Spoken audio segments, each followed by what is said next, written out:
Bom, vamos começar mais uma aula hoje.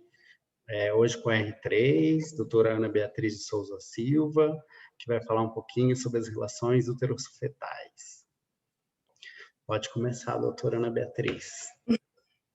Bom, eu sou Ana Beatriz R3, como alguns já sabem. Nem tanto, porque eu estou 2 meses rodando fora, então acho que nenhum R1 quase me conhece ainda. Bom, a minha aula é sobre relação útero-fetais, que é uma aula bastante importante para a obstetrícia, para a gente conseguir entender onde nós estamos, né, quem nós somos e o que estamos fazendo nesse pré-parto. Então, vamos começar. Começar pela situação fetal, que é o mais simples, né? Que é a gente entender se esse feto ele está numa orientação longitudinal ou transversa em relação à mãe, né? A longitudinal seria o feto longitudinal, cefálico ou pélvico, né? E transverso a gente tem o feto córnico. Existem também questionamentos em relação a posições oblíquas, né, que o feto pode estar, mas a maioria da literatura fala que essas posições oblíquas elas são transitórias, assim. O próximo item seria a atitude fetal. Na atitude fetal, a gente tem as atitudes fletidas e defletidas. Eu vou falar a respeito dos cefálicos, né, que é o mais comum do nosso dia a dia. Nós temos 4 possibilidades em relação às cefálicas. A fletida, que seria a mais comum, que o queixinho está mais próximo do externo e que facilita também a via de parto. A defletida de 1º grau, 2º e 3º. Deixa eu chegar aqui só o comentário, depois eu vou voltar nesse item. Em relação à posição fetal, nós temos para que lado está o dorso, né? Direita e esquerda, e também em relação anterior ou posterior. Em relação à apresentação, né? Das longitudinais, a cefálica. Daí a gente vai comentar sobre fletida e defletida. A defletida de 1º grau é a posição que a gente conhece como bregmática, né? Que é um feto que nasce, acarreta certa dificuldade, sim, ao parto, mas é um feto que tem a possibilidade de nascer. E o ponto que a gente usa como referência é o bregma. A de 2º grau já é mais complicada, uma posição que não consegue nascer, né, pela via vaginal, porque você acaba aumentando muito o eixo e acaba ultrapassando aquele limite da pelve que a gente já conhece da aula da Mariana. Em relação ao 3º grau, assim, do 2º grau, o nosso ponto de referência seria o naso. E de 3º grau seria a posição mais conhecida como posição de face, né? A nossa referência é o mento. E é uma posição também que nasce. E também acarreta certa dificuldade, claro. E para nascer, o queixinho do neném tem que estar orientado em relação à síntese púbica. Ao contrário, também não tem a possibilidade de nascer por via vaginal. Aqui eu coloquei um quadrinho do Williams para ver mais ou menos qual é o percentual de cada apresentação possível, né? Então, cefálica em 96,8%, a maioria, a imensa maioria, né? Pélvico de 2,3%, 2,7%. Situação transversa só ínfimo, né? E as outras também em relação às defletidas, que são muito, muito raras também.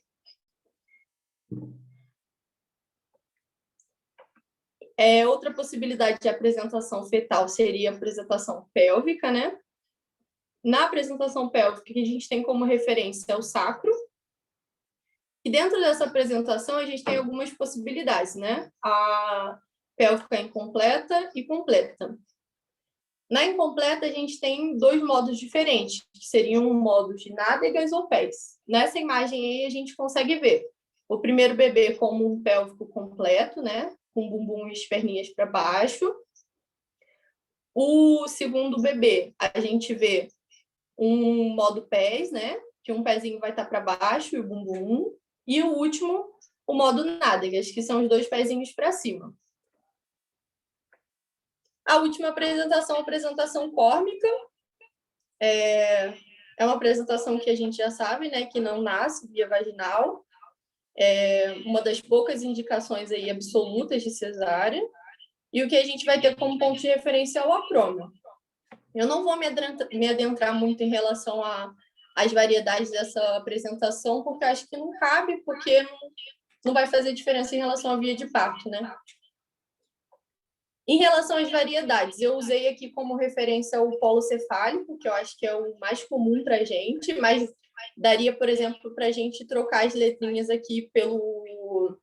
Em vez de a gente usar o occipício como referência, colocar outra referência, como eu já dei em relação às outras variedades, outras apresentações. O pélvico você substituiria pelo sacro, aqui no caso, né?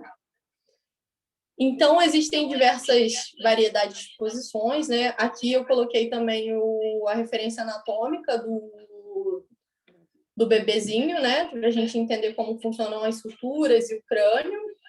A gente tem a fontanela anterior, que seria o bregma, que a gente tanto fala, que é essa fontanela maior, né? E também o lambda, que é a fontanela menor, a fontanela posterior, tá? A gente usa muito isso no dia a dia para a gente conseguir se orientar no nosso exame físico e conseguir perceber em qual variedade esse bebê está. No dia a dia não é fácil, né? Mas acho que ilustrando assim fica mais palatável, né? Da gente conseguir compreender o que a gente está tocando. A gente tem a sutura maior aqui, que a gente chama de sutura sagital, que em geral é a sutura mais fácil, né, de ser palpada.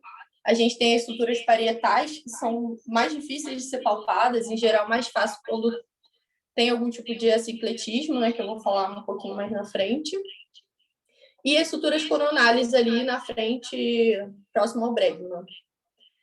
Em relação às variedades, a gente tem a occipício púbica, né, que seria a nossa variedade estimada aí da felicidade, que um bebê com certeza vai nascer.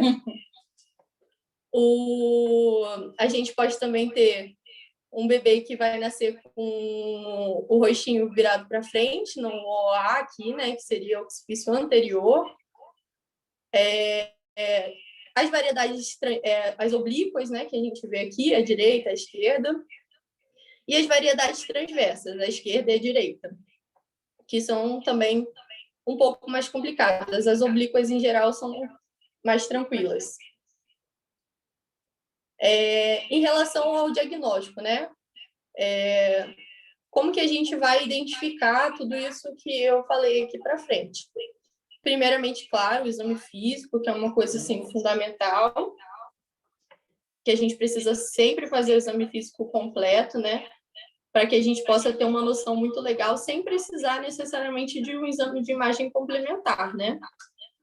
Então, o primeiro quesito aqui do exame físico, eu vou trazer como a manobra de Leopold, né? Que é da semiologia, muito conhecida.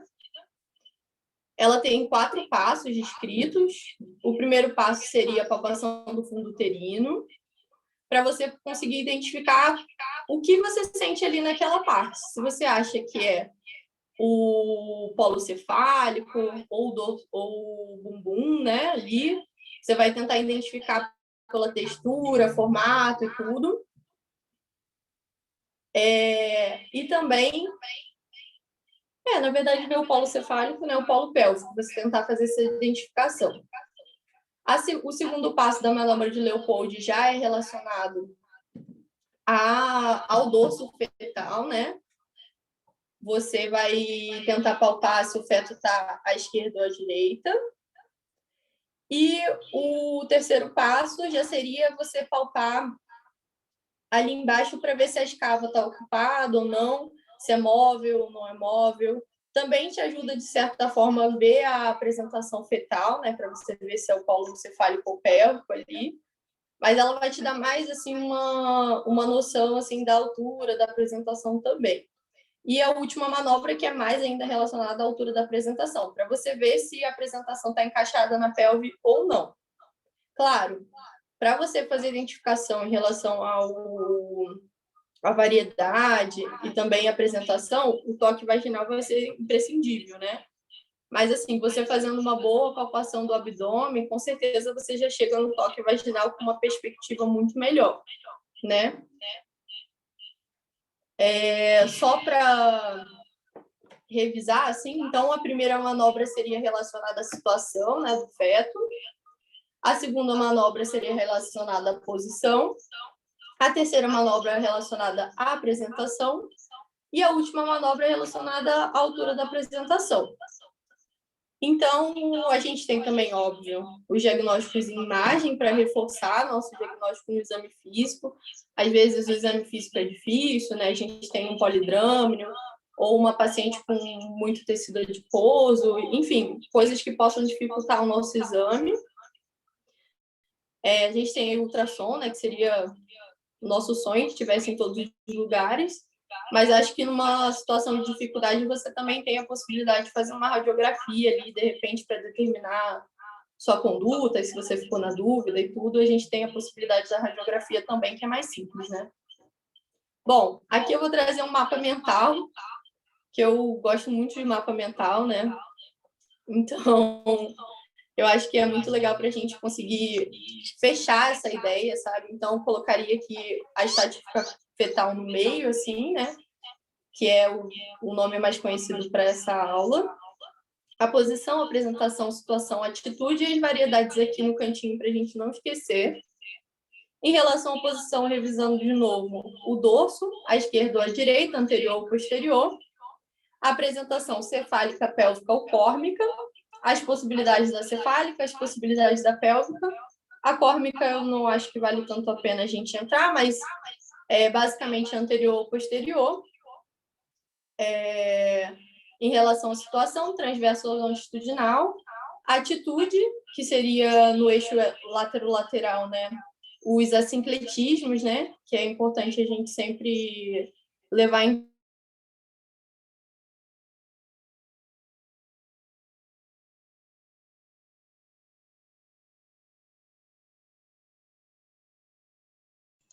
Bia, Beatriz, acho que parou o seu som.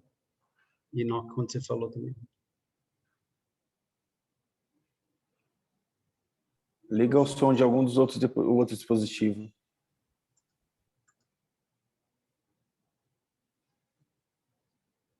Ainda sem som, Bia.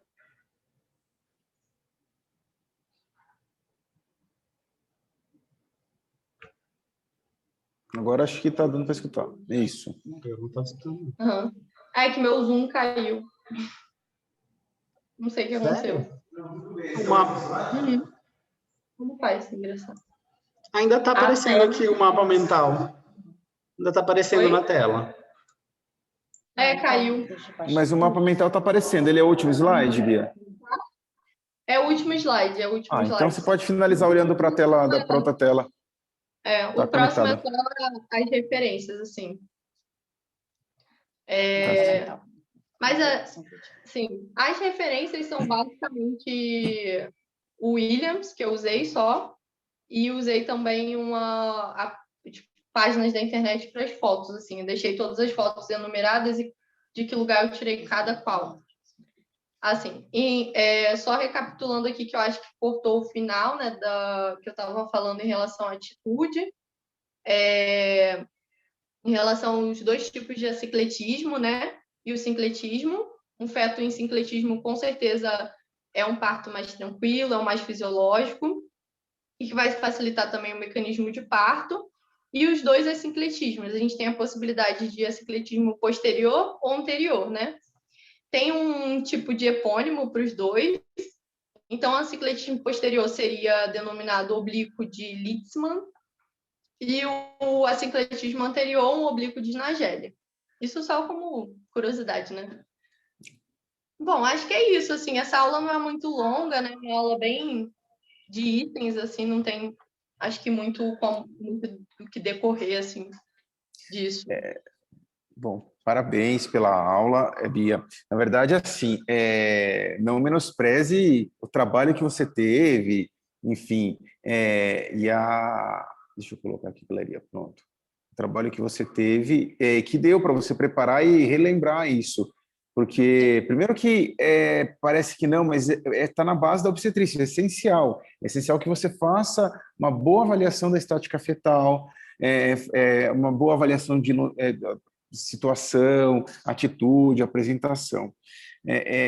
Muitas vezes, principalmente na rotina, ou quando a gente está trabalhando muitas vezes sob pressão, com um pré-parto muitas vezes cheio, a gente esquece dos princípios básicos do exame físico, de um bom toque vaginal. A gente já tem falado isso em todas as semanas anteriores, né? Que tentem extrair no momento da avaliação clínica, a avaliação do exame físico, o maior número possível de informações, né? A gente vive no momento em que a gente tenta examinar quando é necessário a paciente, evitar exames repetitivos desnecessários, né? E eu acho que no momento que você está à frente à paciente, você vai fazer o exame físico, ele tem que ser bem feito, ele tem que ser feito de uma forma completa. Cada uma das informações que você mostrou aí na aula das relações uterofetais, elas fazem tanta diferença no momento da decisão da via de parto, né? Pensando de uma forma bem simplista, mas mais ainda e muito mais importante, até na forma da assistência ao parto que a gente vai estar realizando, né? Então, assim, só para, sem entrar em polêmicas, mas só para falar da variedade de posição, a gente tem batido com vocês nas últimas semanas. Trabalho de parto, dilatação possível, apresentação atingível, tem que se buscar a variedade de posição. Não dá para a gente fazer uma assistência ao trabalho de parto se a gente não sabe a variedade de posição. Não dá para a gente pensar, por exemplo, em indicar um fórceps de rotação ou de alívio se eu não identifiquei a minha variedade de posição, se eu não comecei identificando a minha variedade de posição ali com 5, 6 centímetros, e eu não sei para onde esse feto ele está rodando, né? Como é que eu vou indicar um fórceps de rotação se eu não tenho certeza se ele está numa transversa direita, esquerda, se ele está rodando para posterior?